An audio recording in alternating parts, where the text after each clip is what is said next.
وعلیکم السلام ورحمۃ اللہ۔ فیضان الحق صاحب ماشاءاللہ بہت ہی پیارا تائیدی تبصرہ آپ نے کیا ہے، حق بات کی تائید کی ہے، حق کے ساتھ کھڑے ہوئے ہیں، شرک کا رد کیا ہے، مذمت کی ہے، کیونکہ یہ بڑی زبردست آیت ہے۔ یقین کیجیے شرک کے رد میں اور توحید کے حق میں 4 سوال کیے اللہ تعالیٰ نے کڑاکے کے انسانوں سے کہ دیکھو اللہ نے تمہیں پیدا کیا ہے، دیکھو اللہ تمہیں رزق دیتا ہے، ساری نعمتیں یعنی اللہ کی طرف سے ہیں، دیکھو وہی تمہیں موت دے گا، وہی دوبارہ کھڑا کر کے یعنی تمہارا حساب کتاب اور جنت اور جنم اس کے ہاتھ میں، تو پھر دوسروں کے نیچے کیوں بچھے جا رہے ہو؟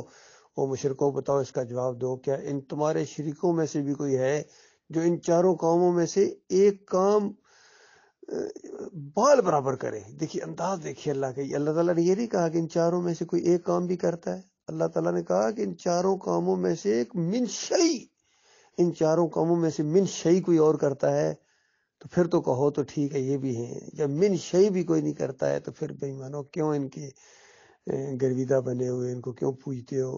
کیوں ان مزاروں کے ساتھ اور بتوں کے ساتھ اور ان پیروں کی پنڈلیاں دباتے ہو اور ہر مشرکانہ جھنڈے کو تم اٹھا کے دوڑ پڑتے ہو؟ تو اس نے تمہیں دیا کیا ہے؟ آج بھی جس طرح کہتے ہیں جمہوریت جمہوریت جمہوریت، او بے ایمانو تمہیں جمہوریت نے دیا کیا ہے سوائے ذلت اور خواری کے؟ بتاؤ کیا دیا ہے؟ پھر بھی اسی کے ساتھ چمٹے ہوئے اس مشرک کی مت ماری جاتی ہے۔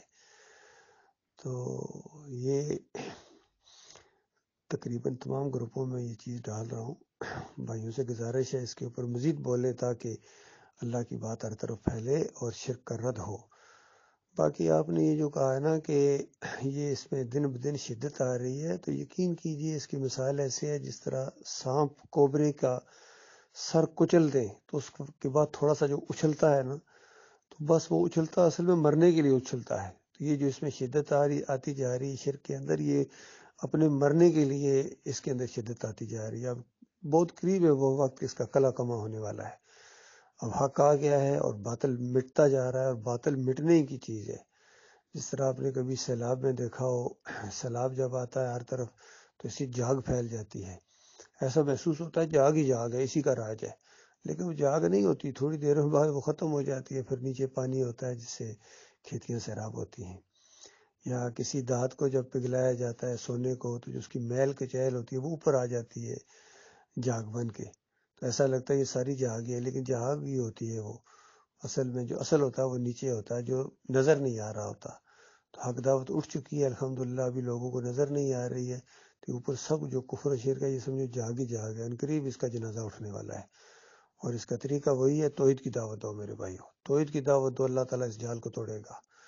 اور توحید کی دعوت نہیں دی جائے گی، رد شرک نہیں کیا جائے گا، تو پھر اللہ کے عذاب بڑھتے چلے جائیں گے۔ ابھی تو واقعی آغاز ہوا ہے، ان مسلمانوں کے اوپر یقین کریں جو آگے ذلت ان کے ساتھ آنے والی شاید ہم نہ دیکھ پائیں، جو آگے ان کے ساتھ ذلت اور خواری آنے والی ان یہودیوں کے ہاتھوں اور ہندوؤں کے ہاتھوں، جو ان کی پٹائی ہونے والی ہے، اور یہ اللہ کا عذاب ہوگا۔ یہ نہیں کہ اللہ تعالیٰ یہودیوں یا ہندوؤں سے خوش ہو گیا، ایسی بات نہیں ہے۔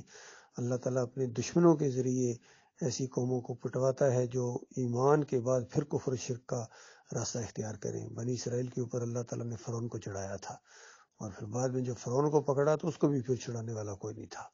یہی کچھ ہونے والا ہے، پہلے ان یہودیوں کے ذریعے اور ان ہندوؤں کے ذریعے ان مسلمانوں کے اوپر عذاب آنا ہے، بہت بڑا عذاب آنا ہے، اور پھر ان کی جو پکڑ ہوگی یہودیوں کے اوپر جو عذاب آئے گا، سکھوں اور ہندوؤں کے اوپر، وہ بھی پھر ان کی چیخیں نکال دے گا۔ یہ وقت آنے والا ہے۔